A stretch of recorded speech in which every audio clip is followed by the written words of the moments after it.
তো আমি প্ৰতি বছৰে বছৰটোৰ প্ৰথম সাধাৰণ পৰিষদৰ অধিৱেশন আমি আমাৰ যিটো ৰাজধানীৰ বাহিৰত আমি অনুষ্ঠিত কৰোঁ।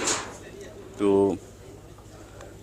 আমি এবাৰ শদিয়াত কৰিছোঁ, শদিয়া সমষ্টিত, এবাৰ বৰলী সমষ্টিত, আৰু এবাৰ আমি ফুলনি জকাই বা মাজুলীত আমি অনুষ্ঠিত কৰিছোঁ।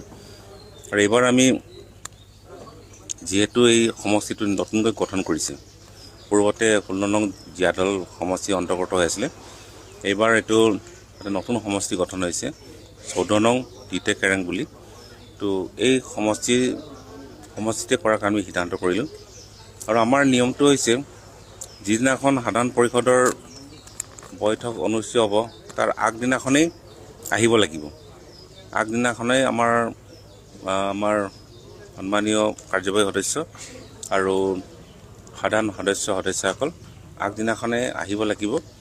আৰু আমি এইবাৰ যোৱাকালি আহিছোঁ, আৰু যোৱাকালি আহি আমি ইয়াতে এই যিটো নৱগঠিত সমষ্টিটো আমি ৰাজহুৱাভাৱে আমি ঘোষণা কৰিছোঁ, আৰু ৰাজহুৱা আদৰণি আমি এটা সমাৱেশ অনুষ্ঠিত কৰিছিলোঁ।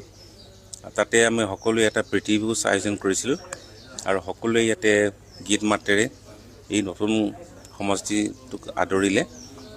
আজি আমি যোৱাকালি যিসকল আহিছিলে সকলোৱে ৰাতিটো থকাৰ কাৰণে আমি এটা গাঁও আমি বাছনি কৰিছিলোঁ, আৰু প্ৰত্যেকজন EM আৰু GMে নিৰ্দিষ্ট কৰি গাঁৱত মানে থাকিব বুলি আমি তেওঁলোকক নিৰ্দেশ দিছিলোঁ, আৰু সকলোৱে নিৰ্দিষ্ট কৰি দিয়ে গাঁৱত আছিলে। আৰু গাঁৱত থকাই নহয়, সেই গাঁৱৰ যিবিলাক বয়সীয়াল বা যিবিলাক নেতৃস্থানীয় ব্যক্তি আছিলে তেওঁলোকৰ লগত এটা ভাৱ বিনিময় হৈছে।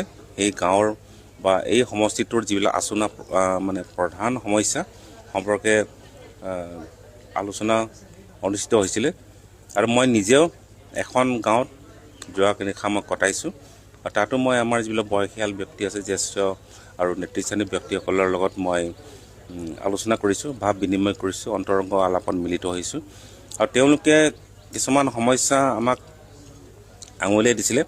আজি পুৱা মই এই সমস্যাবোৰ মই নিজে গৈ মানে সৰজমিন এটা তদন্ত কৰিছিলোঁ, আৰু ইয়াৰ এখন স্কুলত মই গৈ আমাৰ ছাত্ৰ ছাত্ৰী শিক্ষকসকলৰ লগত তেওঁলোকৰ সমস্যা সম্পৰ্কে মই ভাৱ বিনিময় কৰিছোঁ। আৰু আমাৰ এই সভাটোত আমি সকলোৱে আহিছে, আৰু এই সভাটোত আমি 2014 আৰু 15 বিত্তীয় বৰ্ষৰ যিমানখিনি আঁচনি ৰূপায়ণ হৈছিলে তাত আমি যিবিলাক সমস্যা আমি কুটি বিচ্যুতি আমি প্ৰত্যক্ষ কৰিছিলোঁ সেই সম্পৰ্কে এটা বহল আলোচনা হৈছে, যাতে এই সমস্যাবিলাক আমি যাতে পুনৰাবৃত্তি নহয়, পুনৰাবৃত্তি হ'লেও যাতে আমি তাকতীয়াকৈ আমি প্ৰস্তুত হ'ব পাৰোঁ।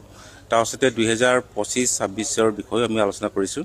আৰু এতিয়া আমি 2026 আৰু 27 বিত্তীয় বৰ্ষৰ যিবিলাক আঁচনি আমি গ্ৰহণ কৰিম, তাৰ কাৰণে আমাৰ যিটো AOP প্ৰস্তুত কৰা হ'ব, AOPত আমি কি ধৰণৰ আমি সমস্যা আমি অন্তৰ্ভুক্ত কৰিম সেই সম্পৰ্কে আলোচনা হ'ব।